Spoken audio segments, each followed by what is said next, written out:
Nós louvamos o Senhor por mais essa bendita reunião, a graça do nosso Senhor de nos conceder estarmos reunidos. Irmãos, que privilégio. O irmão orou no começo e, de fato, é um privilégio nós podermos ter irmãos para congregar e reunir. Estar com aqueles que são da fé, aqueles que o Senhor nos concedeu para estarmos juntos. Então, é uma bênção de Deus, uma bendita oportunidade de nós estarmos reunidos. Hoje, estaremos vendo Hebreus, capítulo 2, dos versículos 5 a 9. Vamos fazer a leitura, então? Hebreus, capítulo 2, versículos 5 a 9. Pois não foi a anjos que sujeitou o mundo que há de vir, sobre o qual estamos falando. Antes, alguém, em certo lugar, deu pleno testemunho, dizendo: que é o homem que dele te lembras? Ou o filho do homem que o visites? Fizeste-o por um pouco menor que os anjos, de glória e de honra o coroaste, e o constituíste sobre as obras das tuas mãos. Todas as coisas sujeitaste debaixo dos teus pés. Ora, desde que lhe sujeitou todas as coisas, nada deixou fora do seu domínio. Agora, porém, ainda não vemos todas as coisas a ele sujeitas. Vemos, todavia, aquele que por um pouco, tendo sido feito menor que os anjos, Jesus, por causa do sofrimento da morte, foi coroado de glória e de honra, para que, pela graça de Deus, provasse a morte por todo homem. Pai, nós estamos diante do texto sagrado, do texto inspirado, a tua bendita e santa palavra. Rogamos que o Senhor, através dela, por meio dela, nos ilumine, nos alimente, nos exorte, nos admoeste, nos corrija. Queremos que a tua palavra tenha plena ação em nós, por isso, acrescenta fé à medida que a tua palavra é lida, para que cada um de nós, Senhor, sejamos cada vez mais conformados com o Senhor.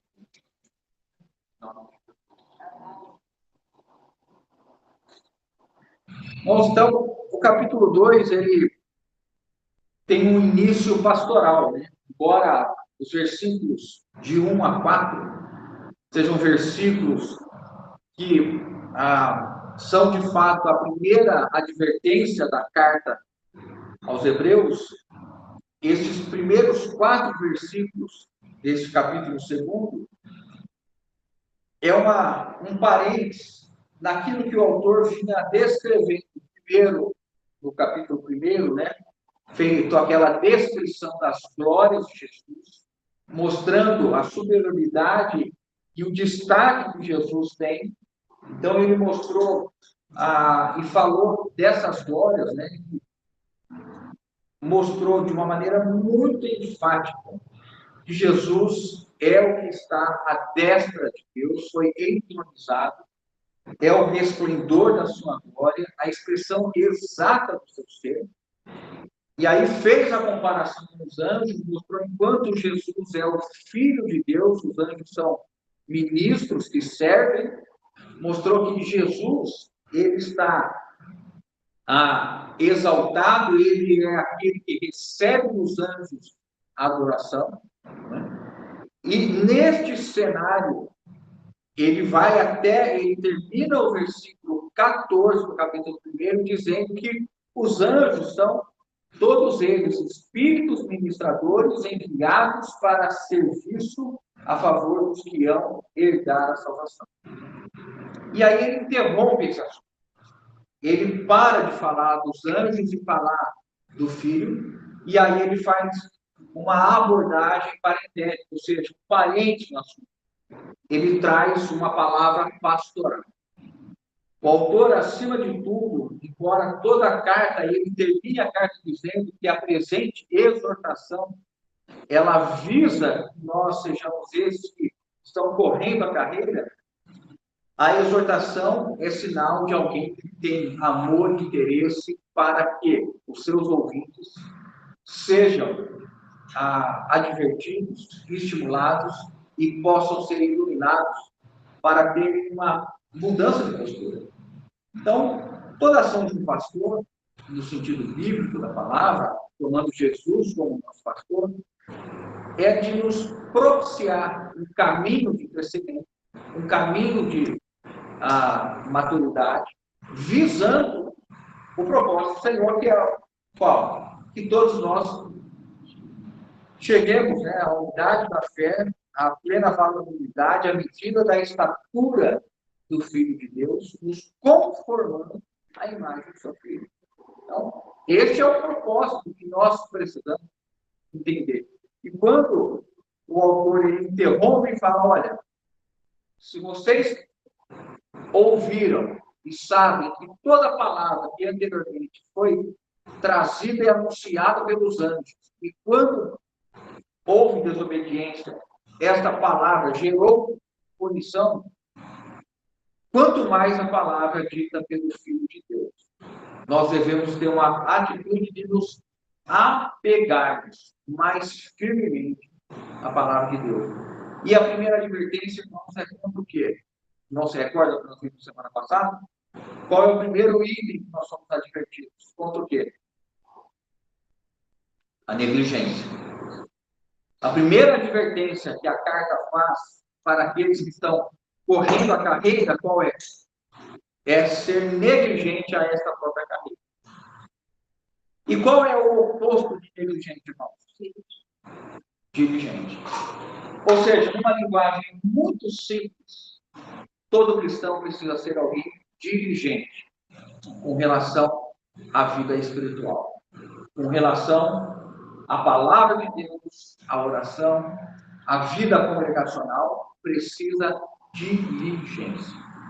O que o autor, como pastor, fez foi: tomem cuidado para que vocês não caiam numa situação de negligência, de abandono, de descuido, de descaso com o Evangelho, com esta tão grande salvação.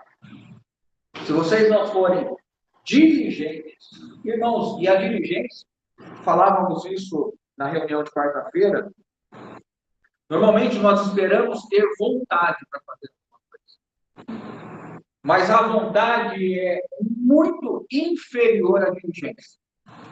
Porque a diligência é o propósito de realizar algo que se intenta, aquilo que se tem como meta, como foco. E você não precisa de vontade para fazer aquilo. Você precisa de diligência.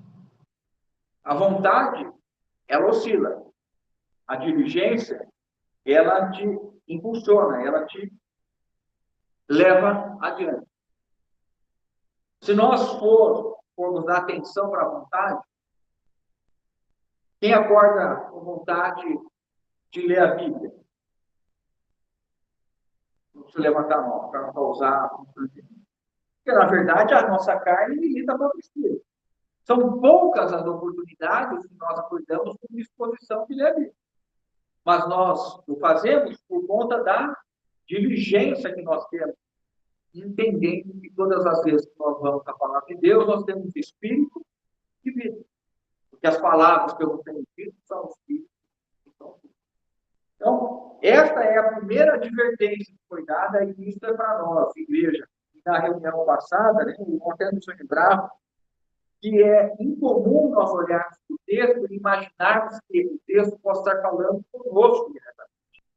É fácil nós imaginarmos que os irmãos falharam, que os irmãos podem falhar, que os irmãos podem fraquejar, mas a advertência é para todos nós. Nós devemos ser diligentes. Diligente é essa capacidade de não fazer motivado pela vontade, pelo sentimento, pelo desejo, mas é pela convicção que nós temos do propósito onde nós queremos chegar. E isso, a diligência, se estende para qualquer área da vida, qualquer área. Qualquer coisa para ser bem-sucedida precisa do quê? Diligência. Você já aprendeu alguma outra língua sem estudar? Os irmãos que estão fazendo aula de instrumento precisa ser diligente. Precisa. Por quê? Se não houver diligência, jamais vai ter um bom aprendizado. E aqui é isso que nós estamos vendo. O nosso pastor, nosso bendito Senhor Jesus, por meio do Espírito, através do autor de Hebreus, está dizendo, olha, cuidado, porque todos vocês podem ser negligentes, se não forem diligentes. E aí, irmãos, no versículo 5, ele retoma o assunto e traz de novo a questão dos anjos. Então, esses 4 primeiros versículos, capítulo 2, em parênteses, uma sessão exclusiva de um alerta de alguém que nos ama, alguém que quer que nós estejamos sendo muito disciplinados. Aí ele volta para o assunto. Pois não foi a anjos que sujeitou o mundo que há de vir, sobre o qual estamos falando. O que nós podemos inicialmente considerar a respeito deste primeiro versículo? Ele traz, de novo, os anjos, mas aí ele acrescenta uma expressão curiosa, né? O mundo não foi a anjos, né? Pois não foi a anjos que sujeitou o mundo que há de vir, sobre o qual estamos falando. Que mundo é esse que há de vir? Novo mundo. Novo mundo. Mundo do porvir. O que ele é? Como que nós definiríamos isso? Já teve início? Está chegando? Sim. O que os irmãos acham? Ninguém quer falar, né? Também não gosto de perguntar. Até porque, normalmente, a resposta só é acertada por aquele que perguntou, né? Nunca você vai acertar assim o pensamento correto, né? O máximo que o irmão vai falar, se ele fosse bonzinho, está quase, está perto. Mas aqui, irmão, este mundo que há de vir, e o irmão está dizendo aqui para nós, olha, nós estamos falando dele. Parece que nós lemos, então, os versículos anteriores, sem perceber que o assunto nos liga deste mundo que nós vivemos a um mundo que está por vir. O que exatamente ele estaria falando? Versículo 3 do capítulo 1, parte final, se não quiserem ler comigo, a parte final do versículo 3 do capítulo 1. O que diz? Assentou-se. Isso, pode ler, todo mundo pode ler bem forte. Assentou-se à direita da majestade nas alturas. Olha que interessante, irmãos. Quando ele diz assim, assentou-se à direita da majestade nas alturas. Aí, o versículo ainda no capítulo 1, ele diz assim, 13. Ora, a qual dos anjos jamais disse, assenta-te à minha direita, até que eu ponha os teus inimigos por estrado dos teus pés. O que isso está sendo dito? Que com a entronização do nosso Senhor Jesus, a sua ascensão e entronização, a Bíblia reconhece se tem início a um mundo que será plenamente estabelecido, mas que já começa com a direção do nosso Senhor a partir deste momento em que ele se encarnou, foi crucificado, morreu, ascendeu, foi entronizado. Agora, Cristo está à destra do Pai. Este é um marco. Se os irmãos quiserem ler comigo, Lucas 22, 69. Lucas 22, 69.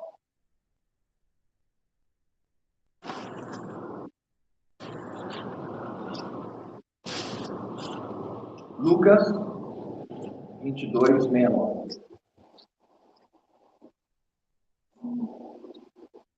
Olha o que o nosso Senhor Jesus disse já na iminência da sua morte. Vamos ler juntos? Desde agora, desde quando? Ou seja, o Senhor estava às vias de ser morto. Na sequência, ser ressuscitado. Desde agora, estará sentado o Filho do Homem à direita do Todo-Poderoso Deus. Então, Jesus já está dizendo que este mundo vindouro, ele tem esse início quando Cristo, já com a experiência da encarnação, ele ascende e está agora à direita do Todo-Poderoso, como Jesus disse. Ou quando o autor de Hebreus fala, sentado à direita da majestade. Então, este mundo vindouro, irmãos, ele está ligado já à experiência de vida cristã que nós temos. Por quê? Porque nós já estamos habitados pelo Espírito Santo, que é resultado de quando o Senhor ascendeu, e ele enviou o Espírito Santo para descer sobre toda a carne, cumprindo-se parte da profecia de Joel.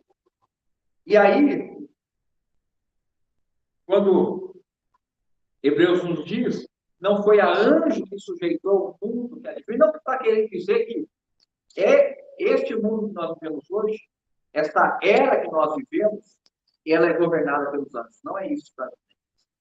Quer dizer que a era vindoura, especificamente, será governada por Jesus, a quem, no contexto que nós estamos lendo, no versículo 9, ele vai falar, e até o restante do versículo do capítulo 14, ele vai enfatizar isso. Como, na verdade, nós já lemos.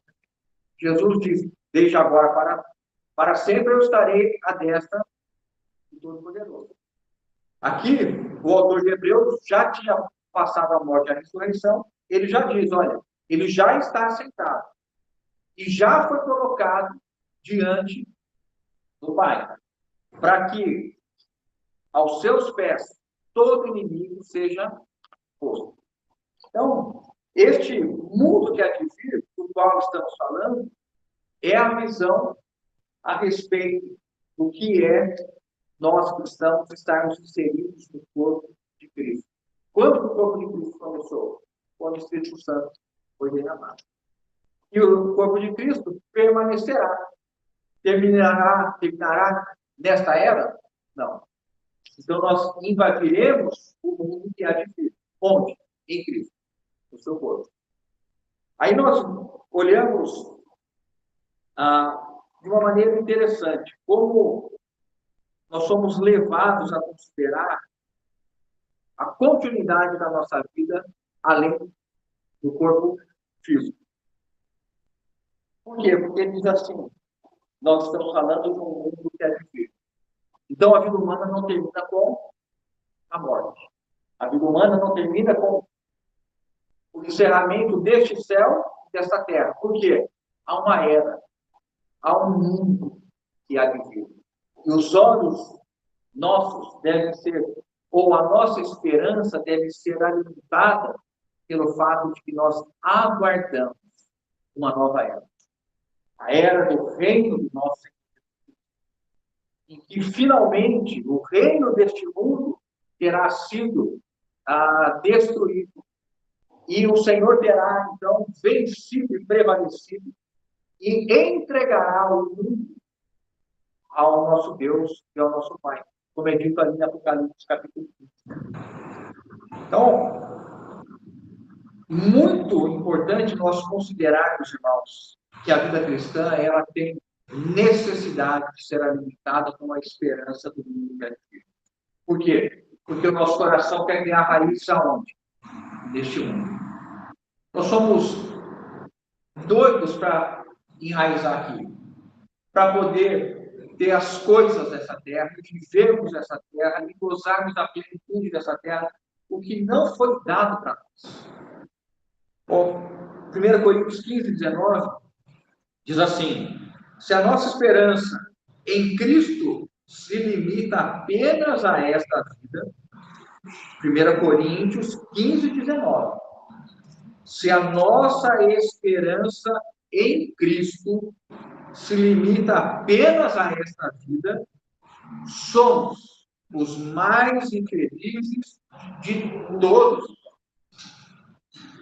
Ou seja, se nós imaginarmos que Cristo é bom para nós somente nesta vida, e aí aqueles que alimentam a teologia da prosperidade, fazem de Cristo e enchem os templos e promovem a ambição do homem que está latente em nós, né? E a cruz que opera sobre a ambição, mas nesses meios em que a palavra de Deus é distorcida por falsos profetas, por falsos médicos, isso aí é alimentado, e a busca por Jesus é para promover um bem-estar nesta vida, completamente diferente da maneira que nós devemos ver os versículos finais da Bíblia de hoje, onde o Senhor vai nos conduzir a ter uma compreensão da tônica da vida cristã.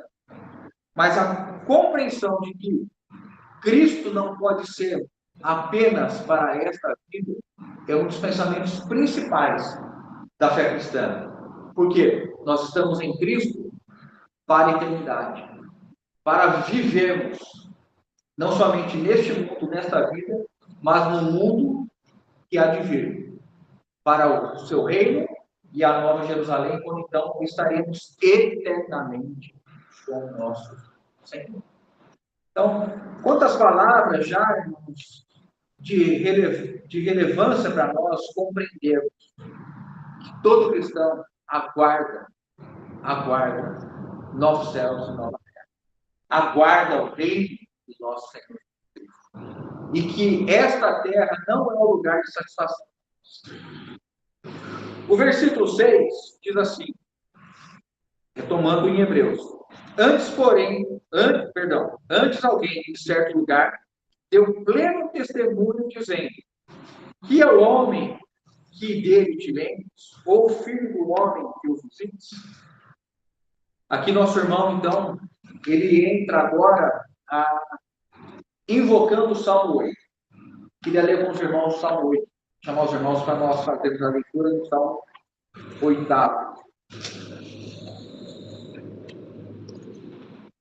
Salmo 8.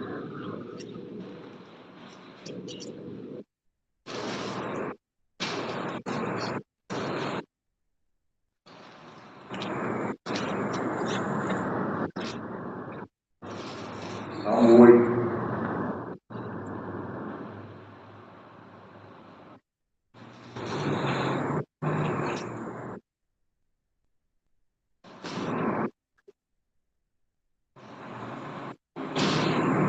Vamos ver então os versículos que o irmão toma do Salmo 8 são os versículos 4 a 6. Para a gente ter um contexto um pouquinho maior do Salmo muito grande, a gente pode ler a partir do versículo 1, tá bom? Então, o Salmo 8, vamos ler juntos? Do 1 até o 6? Ó Senhor, Senhor nosso, quão magnífico em toda a terra é o teu nome, pois expuseste os céus a tua majestade. Da tua boca, da boca de pequeninos e crianças de peito, suscitaste forças por causa dos teus adversários, para fazer reconhecer o inimigo e o vingador. Quando contemplo os teus céus, obra dos teus dedos, e a lua e as estrelas que estabeleceste, que é o homem ele que te fez, e o filho do homem que o visites, fizeste o engano por menor do que Deus, e de glória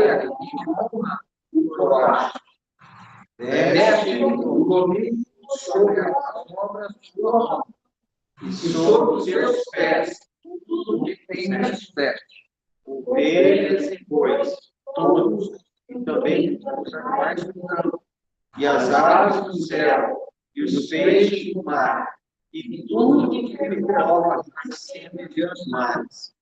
Ó Senhor, Senhor, como magnífico toda a terra, pela tua mão. Louvado seja o Senhor. Então, nós olhamos aqui aquilo que o autor tem feito com recorrência. Ele vai a Sagradas, ele vai ao Antigo Testamento e trabalha Salmos, trabalha Deuteronômio, trabalha 2 Samuel, trazendo sempre da Escritura do Antigo Testamento a correta interpretação e a revelação de que estas passagens se aplicam e se consumam na pessoa de Jesus Cristo. E aqui no versículo 6 e 7, que nós estamos falando, ele faz isso. Então, ele foi em Salmo, e quando ele diz assim, alguém em certo lugar, nós identificamos aqui, é o Salmo 8. Por que ele não menciona como diz Salmo? Muito provavelmente, irmãos, porque ele queria que a atenção estivesse no conteúdo. Ele poderia falar como diz Salmo. Lembrando que divisão por capítulo e versículo foram inseridas na nossa Bíblia a partir do século XV e XVI. Então, os textos escritos em pergaminho à época não tinham divisão de capítulos e versículos. Então, o que ele poderia falar é como diz os Salmos. Ou como a gente vê inúmeras vezes no Novo Testamento, como diz Isaías, como diz Jeremias. Porque não havia, na época, capítulos e versículos. Então, ele jamais falaria assim, como diz o Salmo 8, nos versículos 4 e 6. Ele poderia somente ter dito assim, como diz o salmista. Mas ele não quer revelar que foi Salmos. Por que isso? Isso, muito provavelmente, ele quer chamar atenção, não para quem foi utilizado, mas para aquilo que foi dito. E aí ele traz essa ideia muito clara. Agora, então, ele está falando conosco que o olhar de Davi está perplexo. Davi, ele contempla os céus, contempla tudo que Deus criou, e ele fala assim, né? Quando contemplo os teus céus, obra dos teus dedos, e a lua, e as estrelas que estabeleceste, a gente imagina Davi como pastor, o tempo que ele foi pastor, estar à noite para cuidar das ovelhas era algo muito comum. Naquela época, sem as luzes artificiais, contemplar os céus e olhar uma lua, que chama a atenção nossa até hoje. Recentemente nós tivemos a lua de novo, né, tendo o eclipse, e ela fica de uma maneira assim, muito forte. E Davi fica perplexo, porque ele fala assim, olhando para a tua criação, eu fico admirado que o Senhor se lembre do homem. Se Davi, irmãos, tivesse a noção que nós temos hoje, de que a terra é nada. Eu tive curiosidade só de consultar, não é minha área, então aqui é só consulta para poder enriquecer nos irmãos. O Sol é 109 vezes maior do que a Terra. 109 vezes maior do que a Terra. A Terra é grande, né? É uma. Não é? Claudião que viaja muito. Irmão, assim, se você for considerar a Terra algo que é 100 vezes maior, imagina essa sala. Você multiplica ela por 2. Multiplica por 4. Já ficou muito grande, né? Aí você vai imaginar 100 vezes essa sala. Você imagina a Terra, o Sol é 100 vezes, 109 vezes maior do que a Terra. Só que o Sol, irmãos, está dentro de uma galáxia. E aí tive curiosidade, há bilhões de estrelas em uma galáxia, e a nossa é a Via Láctea. Ou seja, o universo é de um tamanho tão gigante, nós não temos como dimensionar isso. E aí Davi é perplexo. Por que o Senhor vai olhar para nós? Por que o Senhor vai nos considerar? O que tem de importante? Nós não somos nada. O que há que alguém tão insignificante, uma criatura tão insignificante, faça o Senhor olhar para nós? Aí a resposta do versículo 7, né, de Hebreus. Com base ainda no Salmo 8, os versículos de 4 a 6 que nós lemos.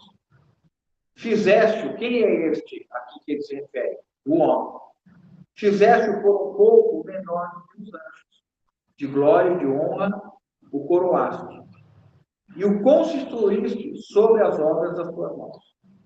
O Salmo 8, irmãos, ele é um salmo que destaca a grandeza de Deus e a importância do homem dentro da criação. No Salmo 8, este salmo não é considerado messiânico pelos judeus. Eles não leem este salmo considerando, quando se fala de honra e glória coroaste, como ao Messias. Mas ele entende que o salmista quis destacar que, assim como Deus é o Criador de todas as coisas, e Deus tem a sua glória por ser o Criador, o homem, como a coroa, o item principal da criação, ele tem um destaque. E o destaque dado ao homem, aqui, é antes da queda. O salmista faz essa menção, permanecer com o salmo aberto aqui. No versículo 5 do Salmo 8, ele fala assim: fizeste um encanto por um pouco menor do que Deus.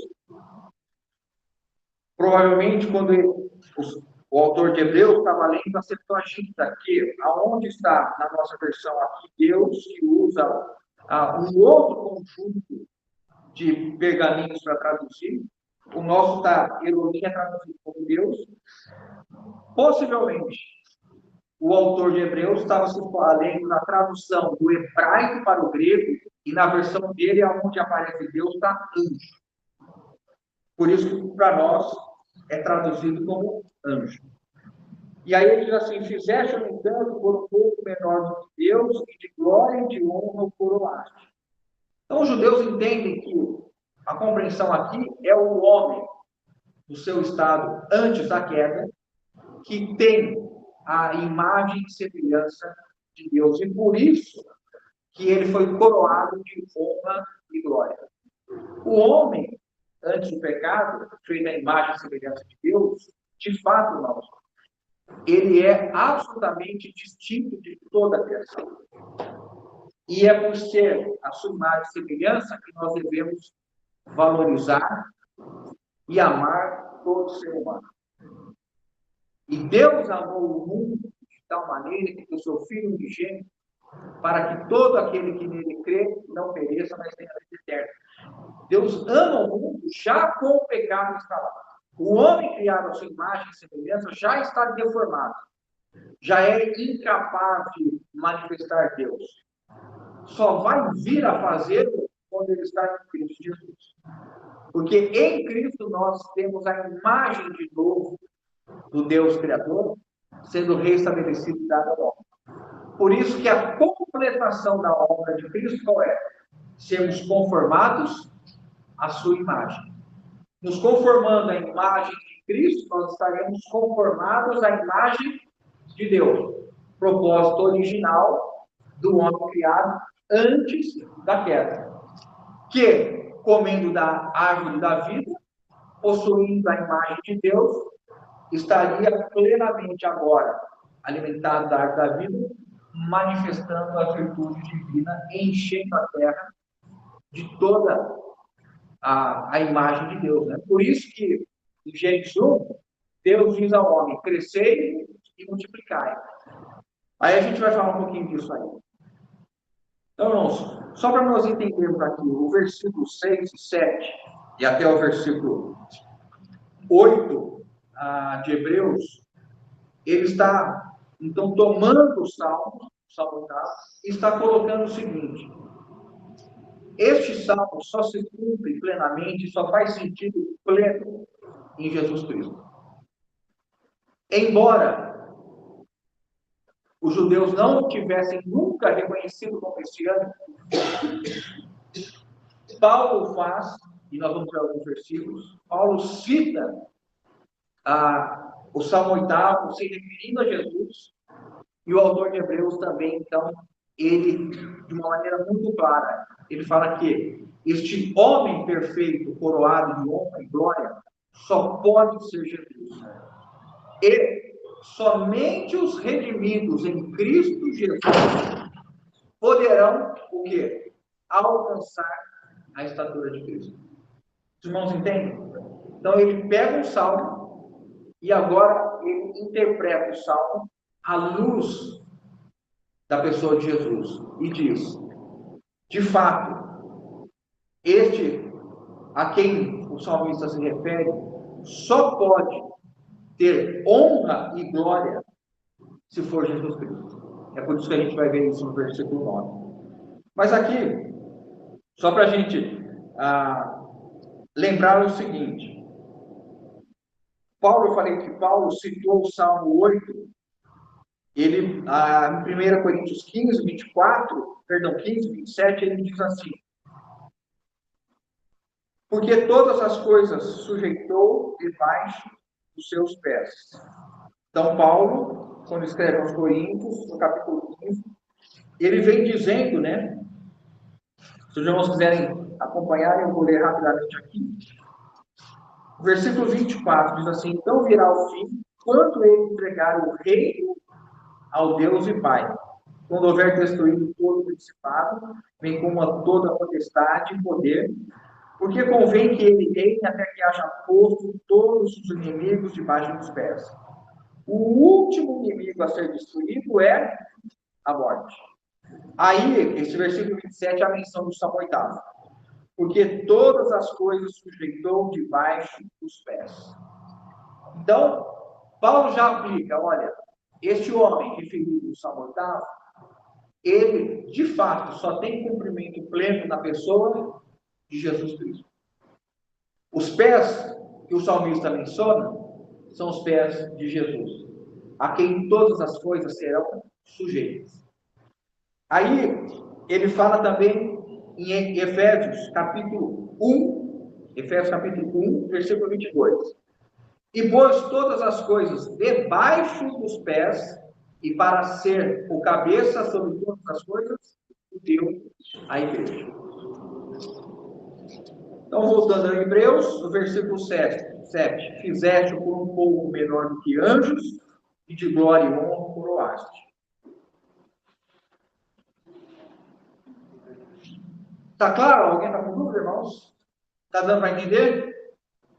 Vamos chegar no versículo 8 agora, o versículo 8. Os irmãos podem ler comigo? Todas as coisas sujeitaste debaixo dos seus pés.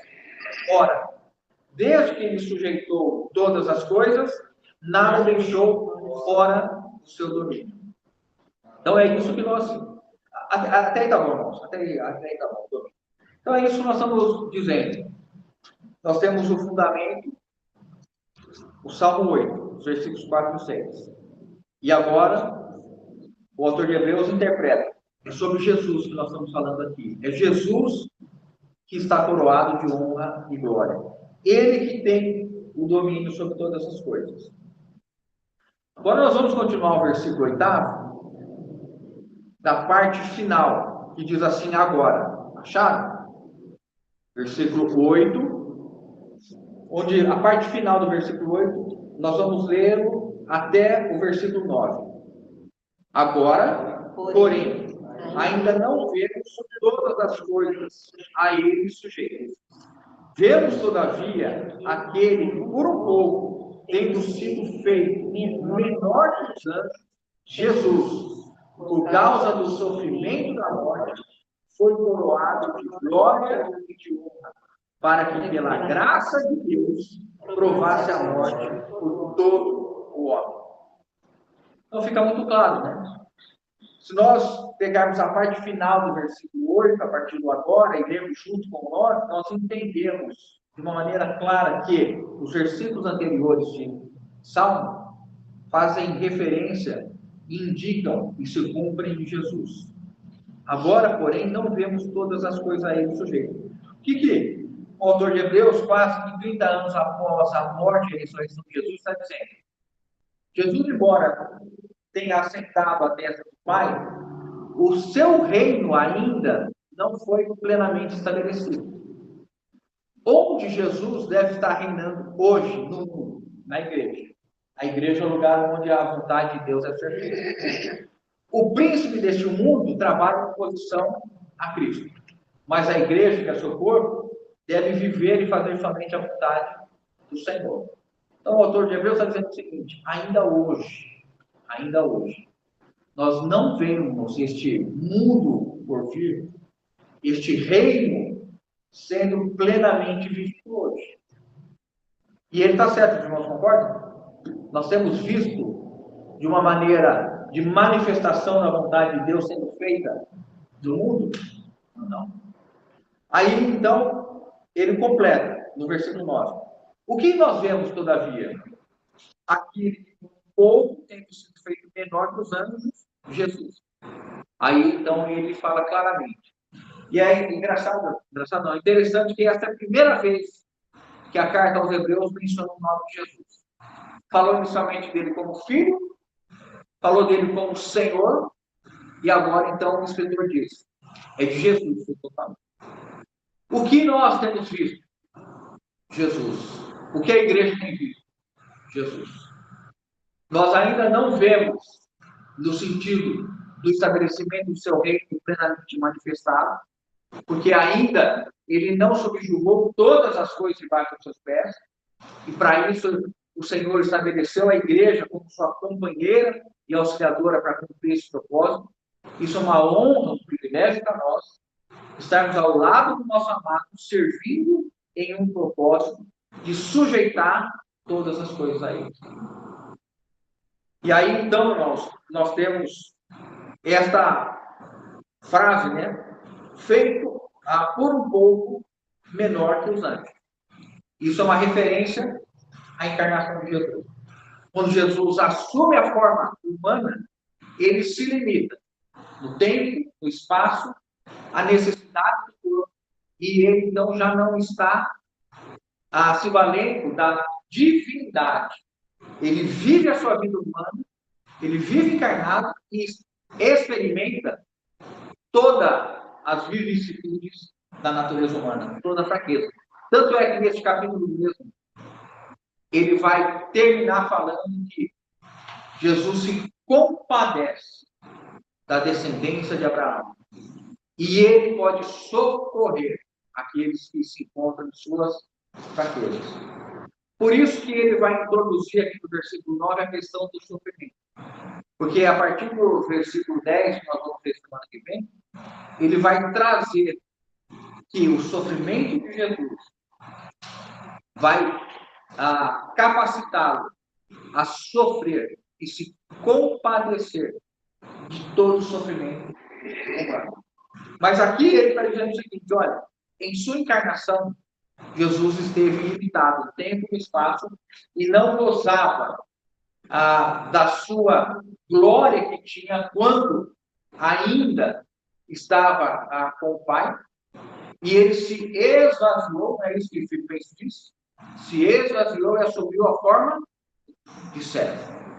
Então, ele está agora menor do que os anjos. Na encarnação. Depois, evidentemente, quando ele ascendeu aos céus ressuscitado, ele voltou à glória, como diz João 17, que ele retornou à glória que ele tinha antes da sua encarnação, que ele se esvaziou. Aí, irmãos, agora nós temos alguns pontos a respeito disso aqui. Por causa do sofrimento e da morte. Então, a encarnação de Jesus tinha um objetivo. Qual era? Era poder realizar a expiação para conceder ao homem a salvação. O homem ser perdoado dos seus pecados pelo sacrifício de Jesus. Ele expiou. Ele foi um cordeiro substituto. Ele está na cruz. Então, ele sofreu.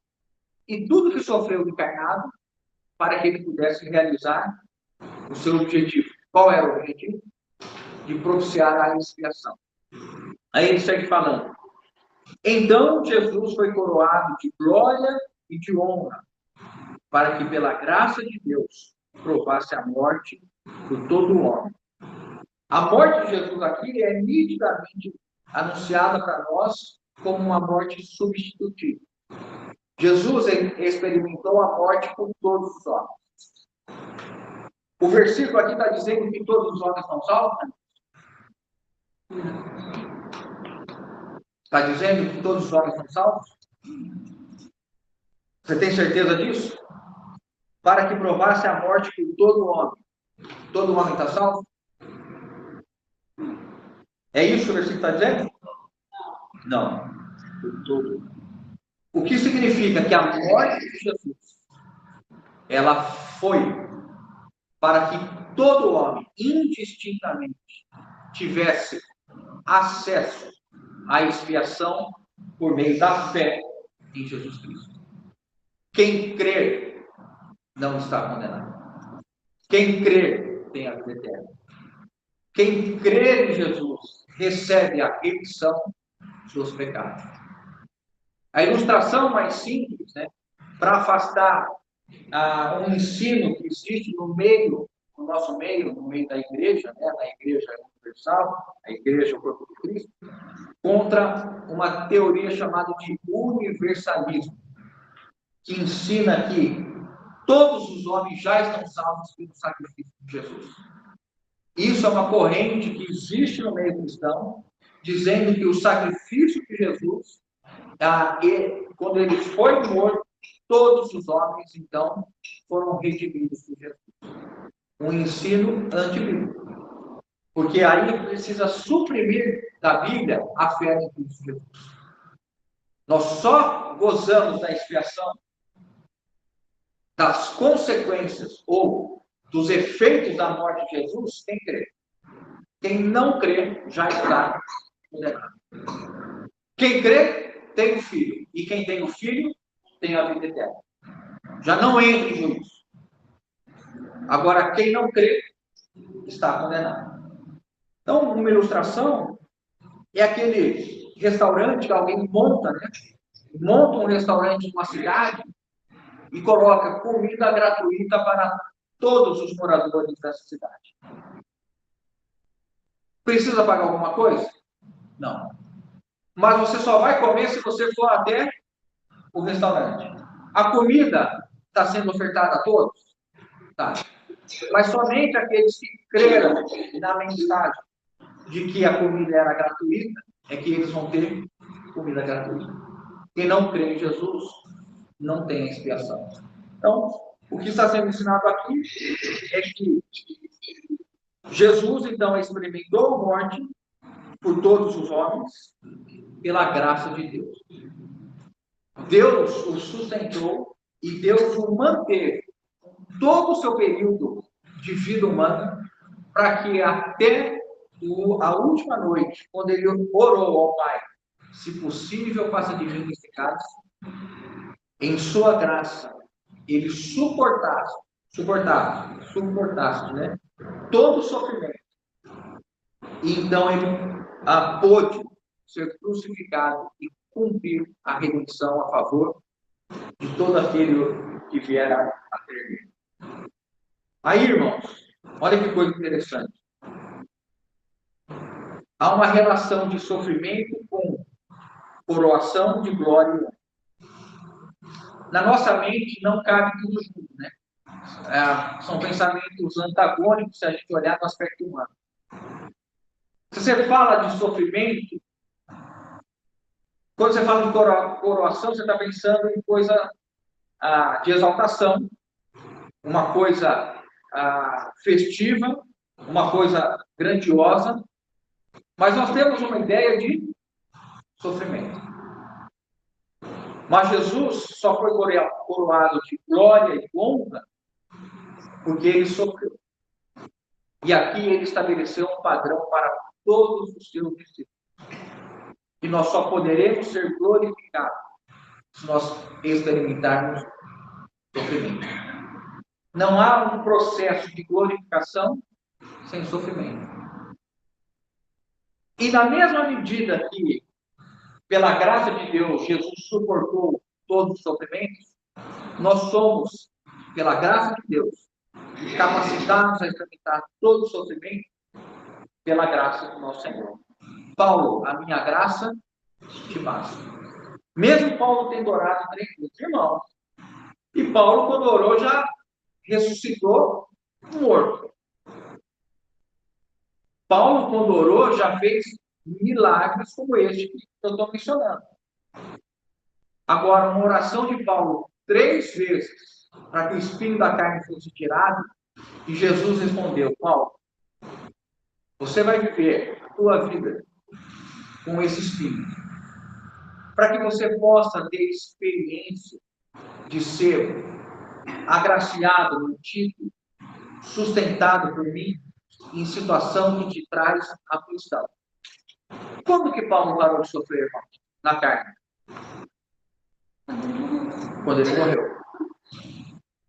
Paulo sofreu todos os dias da vida. E não estou querendo dizer que isso é uma medida para nós.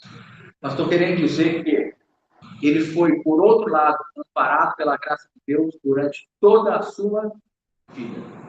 E aqui eu queria ver com os irmãos, já na questão da aplicação. Então, finalizando esse momento da explicação, nós temos, nesses versículos de 5 a 9, a retomada da comparação de Jesus sendo superior aos anjos e exaltando agora Jesus, dizendo pelo Salmo 8 que Jesus é este que agora foi coroado de glória e honra.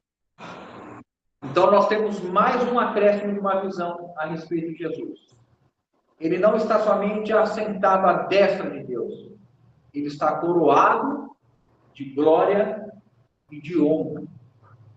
E ele, em sua humanidade, realizou a expiação e cumpriu plenamente como homem a vontade de Deus. E cumpriu plenamente como homem, em sua humanidade, a lei de Deus. Tudo foi cumprido em Cristo Jesus.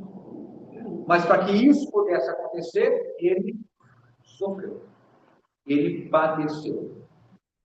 Mas, como recompensa e resultado, ele foi coroado de glória e honra. De certa maneira, interiormente a honra se manifestou. As suas atitudes e procedimentos manifestaram a glória de Deus. Por isso que Paulo diz: quer comais, quer bebais, fazei tudo para a glória de Deus. Ou seja, tudo que nós fizermos precisa glorificar o nosso Senhor. Tudo. Então agora, vamos ter uma aplicação a respeito disso. Qual é o entendimento que nós temos a respeito da relação de sofrimento e glória? Queria ver alguns versículos com os irmãos. Tá? Se os irmãos só quiserem anotar, eu vou ler no final do tempo. Diz assim, Romanos 8:18. Eu vou ler Romanos 8:18. Porque para mim tenho por certo que os sofrimentos do tempo presente não podem ser comparados com a glória a ser revelada em nós. Romanos 8:18. Nós então estamos vendo a mente de um discípulo do Senhor que foi conformado à mente de Jesus. Paulo então diz assim: eu consigo compreender que o sofrimento que eu tenho que ter na minha vida humana não se compara com a glória do que está reservado.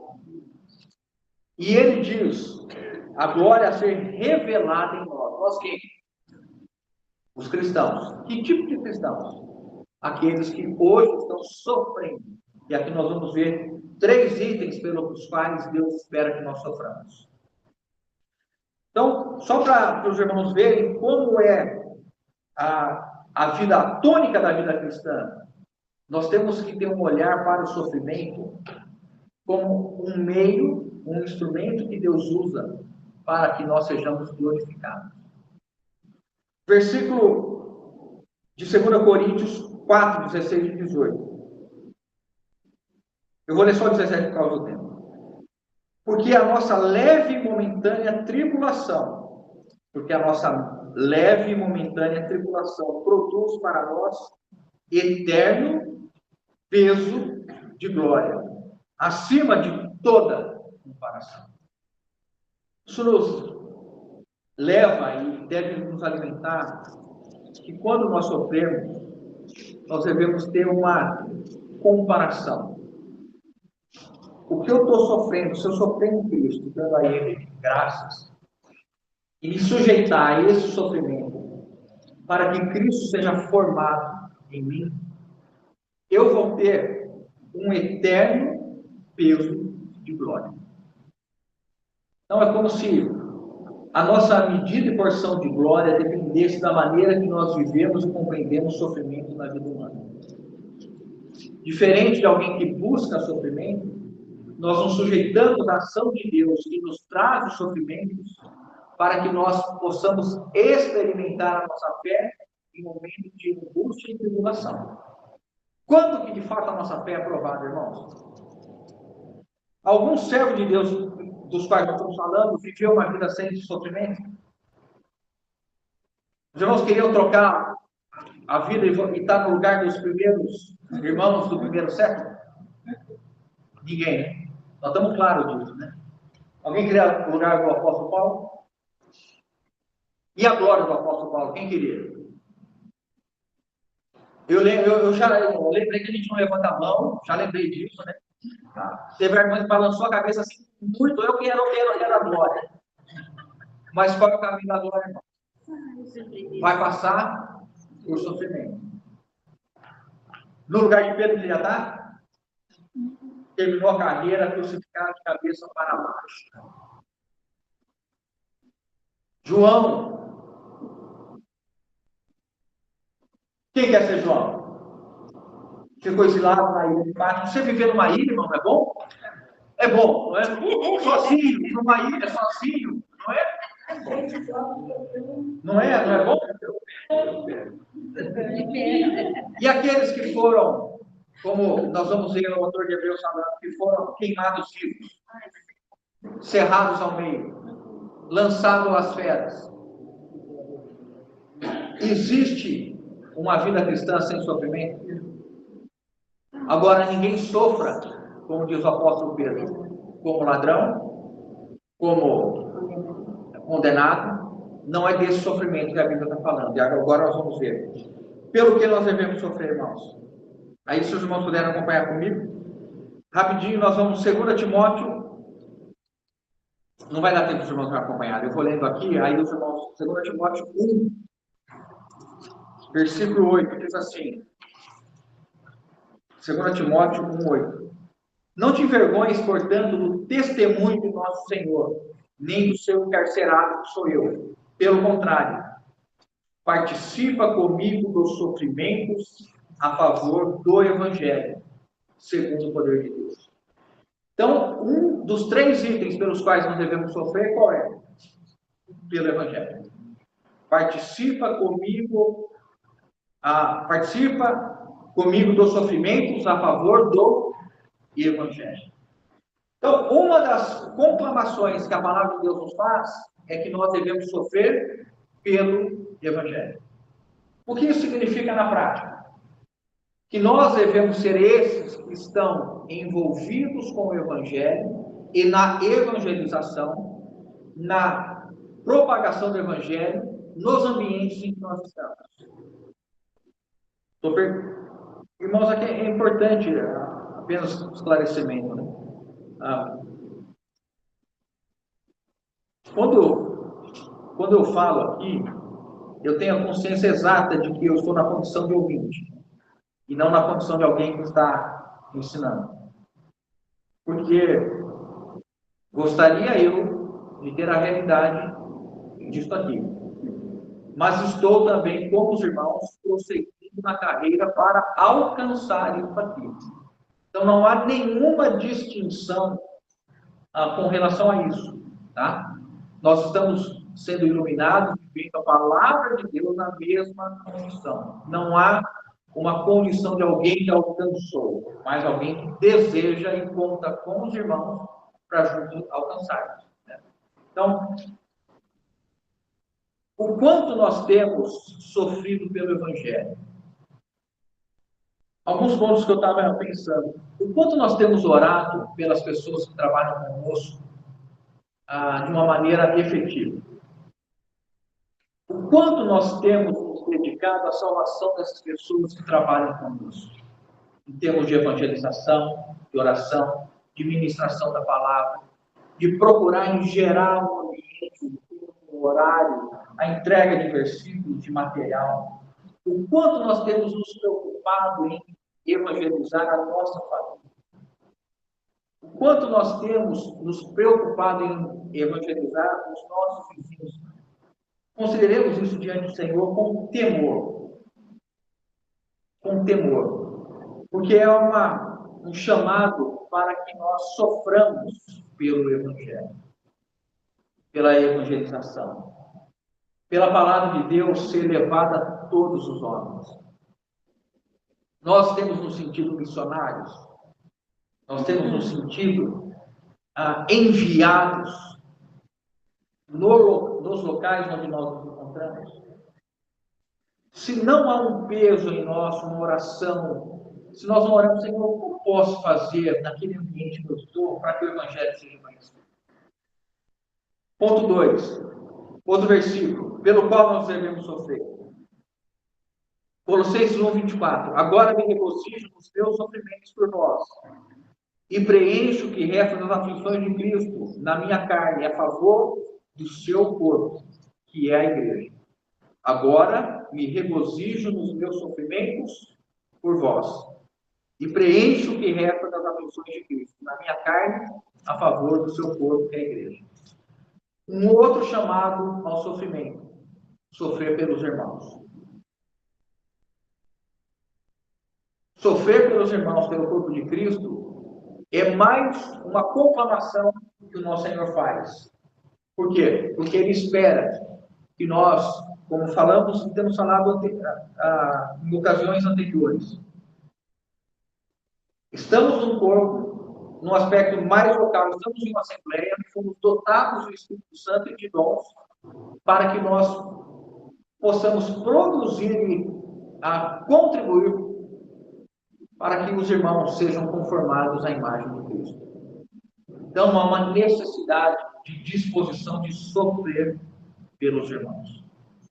Sofrer pelos irmãos implica em nós recebermos os irmãos com as suas fraquezas e debilidades, distinção das nossas de temperamento e comportamento, e lidarmos com irmãos que nós não temos afinidade, não gostamos, naturalmente falando, porque não há pontos de empatia, mas nós os amamos e estamos conscientes de que sofrer por eles é uma honra e privilégio.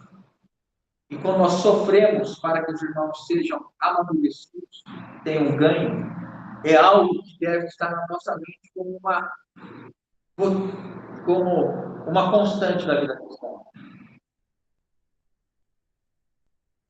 2 Coríntios 12, 15, se os irmãos quiserem anotar esse versículo, que é um dos versículos que sempre penso nele. Eu de boa vontade me gastarei e ainda me deixarei gastar em prol da vossa alma. Se mais vos amo, serei menos amado. Então o apóstolo Paulo está dizendo para os irmãos em Corinto: eu de boa vontade me gastarei. A primeira definição na língua original dessa palavra é esgotar pelo uso. Olha que coisa, irmãos. Nós poderíamos traduzir aqui, acho que uma tradução livre. Eu, de boa vontade, me esgotarei pelo uso de vocês e permitirei ser esgotado por vocês. Ou seja, estar disposto a sofrer pelos irmãos, pela Assembleia, com a nossa dedicação, oração, intercessão pelos irmãos, visita, pastoreio, correção, disciplina, estar junto, abraçar, chorar, viver as angústias, as fraquezas, as debilidades. Isto para nós é um chamado. Como membros do corpo de Cristo, deve ser um regozijo, né? Paulo diz, agora me regozijo nos meus sofrimentos por vocês. Paulo tinha alegria. Paulo pensava assim, que privilégio Deus me entregar uma assembleia para que eu possa me gastar por eles e ser gasto, ser usado por eles, até esgotar tudo. Isso me alegra. Porque eu vejo que Cristo me usa para um serviço tão sagrado, tão santo, que é participar da edificação da Igreja do Senhor. Mais um item pelo qual nós devemos sofrer. Olha que maravilha. Eu não anotei o endereço. Sei que está na Bíblia. Faço referência ao nosso amado escritor de Hebreus, como alguém disse, em certo lugar. Eu lembro que é Tessalonicenses, tá? Tessalonicenses eu lembro. Eu acho que é segundo. Ele fala assim, a tal ponto que nós mesmos nos gloriamos de vós. Então, Paulo está dizendo aos irmãos de Tessalônica, ele está dizendo assim, a tal ponto que nós, ele Silvano, né, a tal ponto que nós mesmos nos gloriamos de vós nas igrejas de Deus, à vista da vossa constância e fé em todas as vossas perseguições e nas tribulações que suportaste. Segunda Tessalonicenses 1:4. Agora o 5 eu vou ler. Sinal evidente do reto juízo de Deus, para que sejais considerados dignos do reino de Deus, pelo qual, com efeito, estáis sofrendo. Então, qual é o terceiro nível pelo qual nós devemos sofrer? O reino de Deus. Vou ler de novo para os irmãos, versículo 5. Então, Paulo disse, olha, vocês de Tessalônica, eu admiro a fé constante de vocês, porque em todas as perseguições e tribulações que vocês estão suportando, isso é um sinal de um reto juízo de Deus. Então, Deus está julgando vocês à medida que Deus vai enviando tribulação, à medida que Deus vai trazendo sofrimento para vocês. E vocês vão sendo aprovados, vocês vão sendo considerados dignos do reino de Deus. Então, aqui há mais um requisito para nós estarmos vivendo o reino de Deus, o que é necessário, irmãos. Perseguições e tribulações, gerando constância na fé, para que, considerados dignos do reino de Deus, pelo qual, com efeito, estáis sofrendo. Então, terceiro ponto pelo qual nós devemos sofrer. O primeiro, os irmãos se recordam? Pelo Evangelho.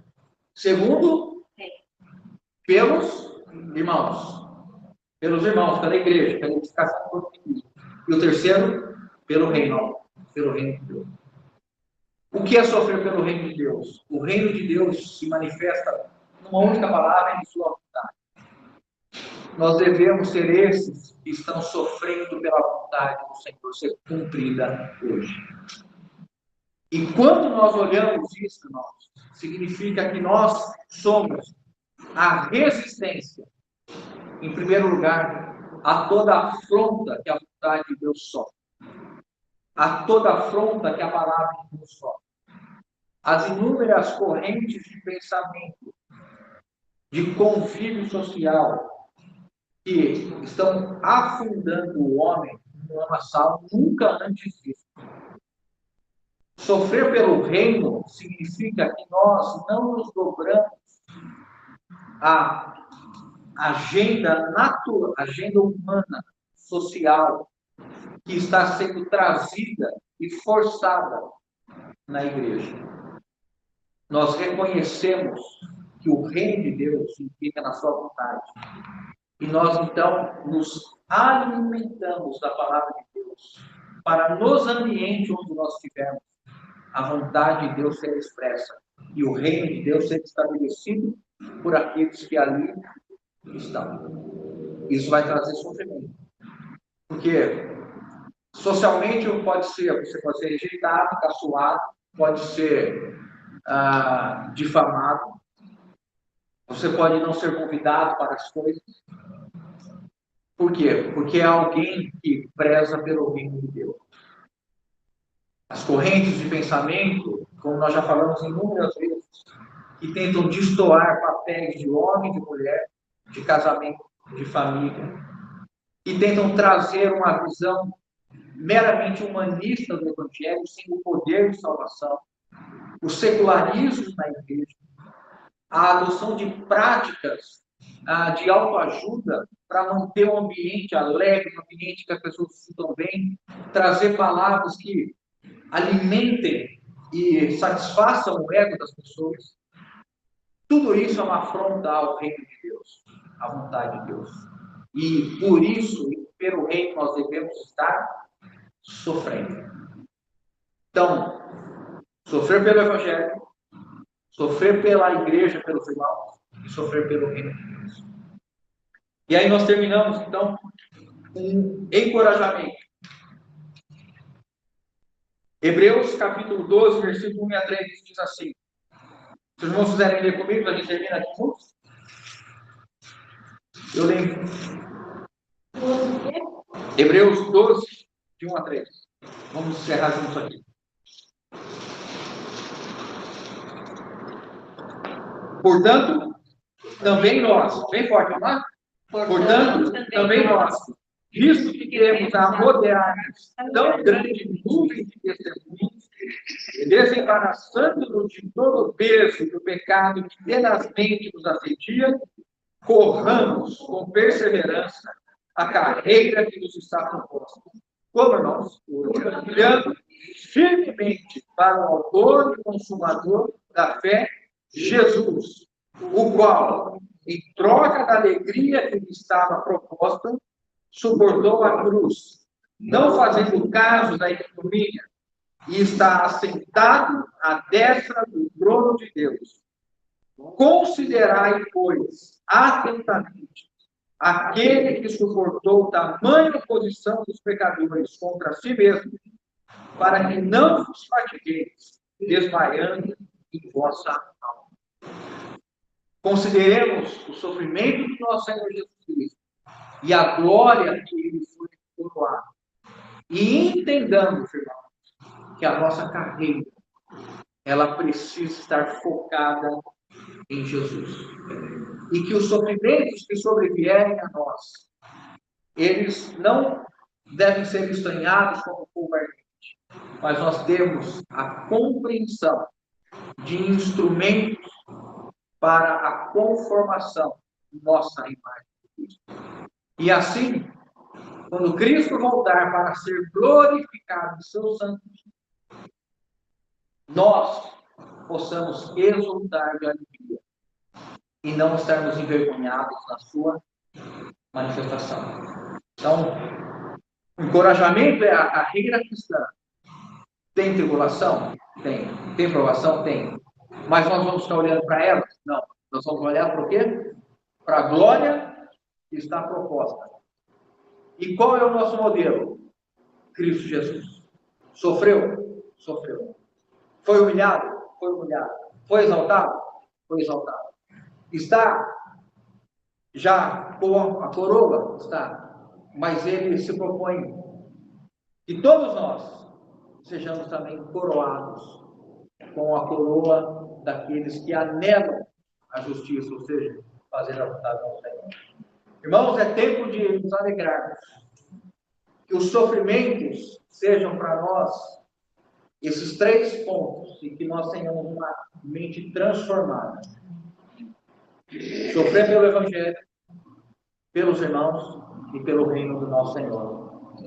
E nós teremos então a glória. Finalmente, a glória tão almejada do apóstolo Paulo poderá ser a nossa glória também. Né? A coroa da justiça já me está guardada não somente a mim, mas a todos quanto amam a vinda do nosso Senhor. Né? Aleluia. Amém. Alguns irmãos, pode orar para nós? 1, 2, 3 irmãos.